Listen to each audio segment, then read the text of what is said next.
Good morning world from the beautiful island of Siargao here in the Philippines where we live. It is about 8 o'clock in the morning. The sun is rising hard. It is already super hot. We're getting lots of power to our panels back here, but I feel like it's time to come up here and check on them. This is our solar panel system that we had fitted with a local company a year and a half ago. Amazing set. If this is the first video of ours you've ever seen, welcome. We are a British family that moved to the Philippines just over 3 years ago now, and after Typhoon Odette we decided that we wanted to get solar panels because there was no electricity on the island for several months due to the damage to the island. So we had this system fitted with Dawn Solar and it has been absolutely life-changing for us. We talk about solar all the time and how great it has been, but because it's been over almost a year and a half, we wanted to do like a kind of things that we wish we knew before video and a maintenance video to show how much needs to be done up here to maintain one of these systems. So one question I've been asked a few times that I've never answered before is how often do you have to come up here and clean these panels? So these panels have not been cleaned in over a year. I haven't done anything to them and I wanted to show you how they look. So if you look very carefully, you can see there's a little bit of a build-up of like a kind of, I don't know, a sediment on this flat panel, because this panel doesn't have really much drainage the way it's been sitting. But the other panels, because they're at an angle like that, they're a lot less sedimenty. But generally these panels are self-cleaning, so that's something I'm glad about, and I didn't know before we had solar. I used to watch a lot of van life videos, and whenever they were showing their setup, they were always up on the roof cleaning them. And so I figured with the house setup, we would be up here all the time, you know, trying to climb up on the roof, making sure that there was no dust and dirt on them. But honestly, they are, as advertised, self-cleaning. The water goes on them, runs off them, and they just keep themselves working at full capacity. If there was loads of build up on it, like if there was a dust storm or something and no rain, then maybe that's a different story. But the environment we live in, it's been good so far. So I did bring up a bucket of water. I'm just going to wipe away some of the bird poo that has landed over there. But for panels that haven't been cleaned in over a year, it's not too bad. I mean, like we've got one little bit of poo here, and then over on this panel I can see there's a little bird poo stain there, one there, but it's nothing, you know. Maybe if you lived in the city of London or something, you'd have like loads of pigeon poo everywhere, but you know, just that bit there, and I think that's it. That bit's just a leaf over there. So there's not much cleaning to be done, which is I'm grateful for, because I don't want to roast up here.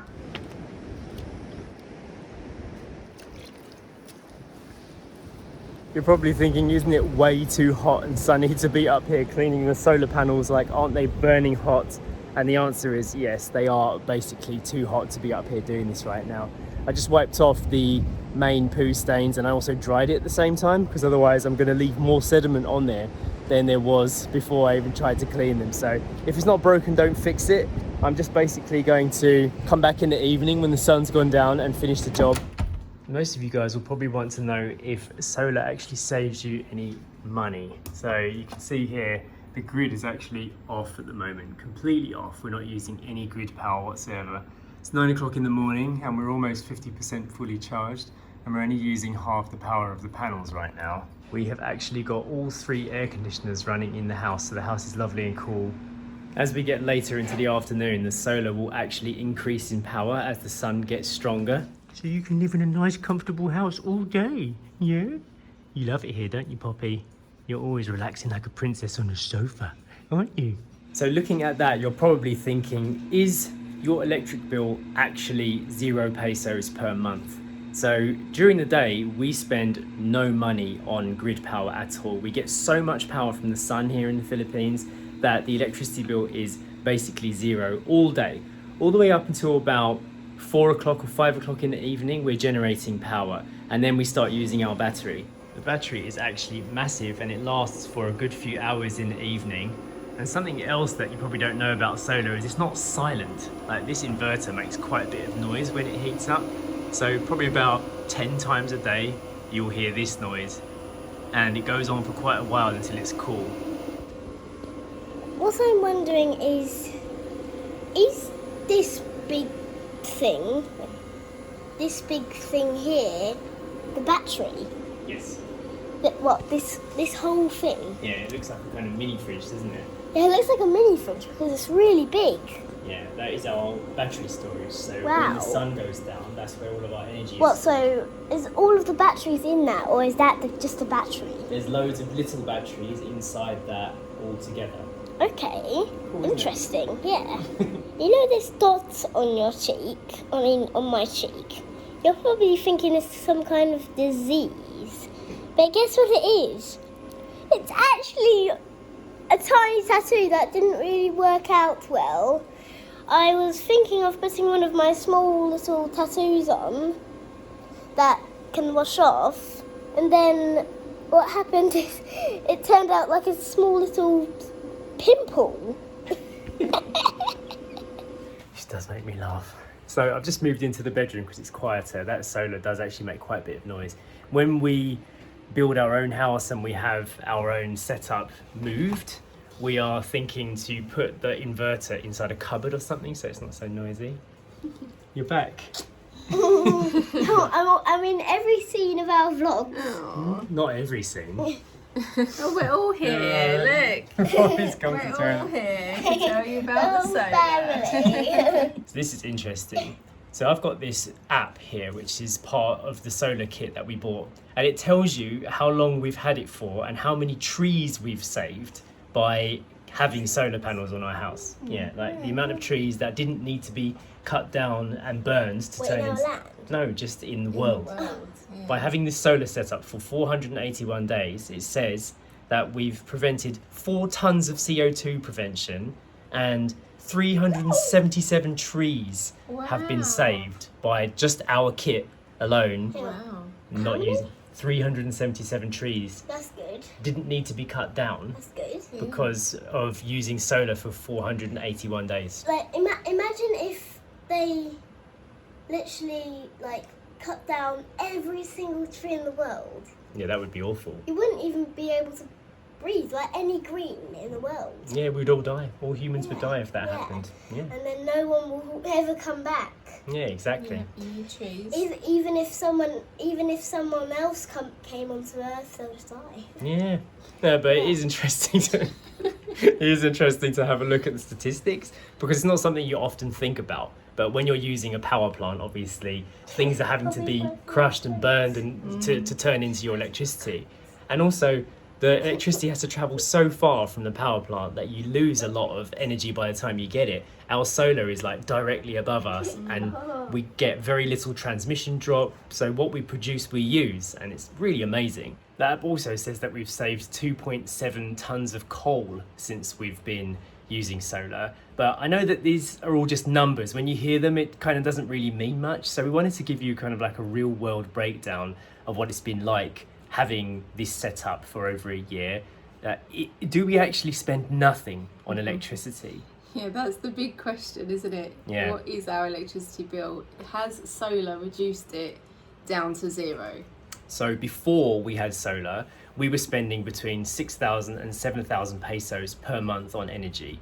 And this is when we were just kind of using everything the way we wanted to. Air conditioners on through the night, coffee machines, ovens, whatever. Just full power. And that's about 90 to 100 British pounds per month. After we had the solar kit fitted, our electricity usage was only at night after our battery had run down to zero. And we were only paying about 1,800 pesos per month after that, which is about 30 pounds. So there was a huge difference after that. However, we were hoping that our electricity bill would be completely zeroed out. But the only way for us to get our bill down to zero is to have a second battery. And the batteries are so expensive, like they're half the cost of the whole kit. Yeah. So They take up a lot of space as yes, well. they do. So we weren't really in a position to afford a second battery. The other way you can bring your electricity bill down to zero with solar is to sell energy back to the grid. But one of the major problems with that is getting permission from your electricity company to allow you to fit the meter that allows you to sell the energy back to them.